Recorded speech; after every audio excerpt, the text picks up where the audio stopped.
jiaby. Izy karaha mivioma babanao fa fitaka jiaby. Mamandinia ambilao fomba-ratsio tsy mety fa Jesosy izy io mahitanao, izy mahitanao miadaladala anatin'izio.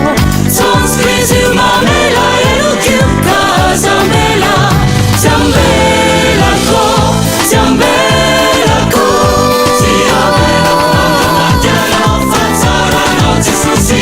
Soadinako, soadinako, ziwadinako malakizay izy tiavanao mari.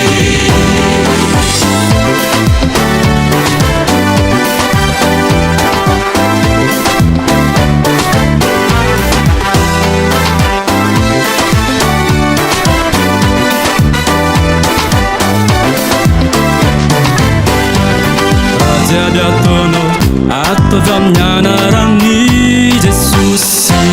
Fiziana miarizika anao, izy koa anao matoky azy rô tena mahafaly ny fony. Izy koa anao manaraka azy izay rô tena tiany.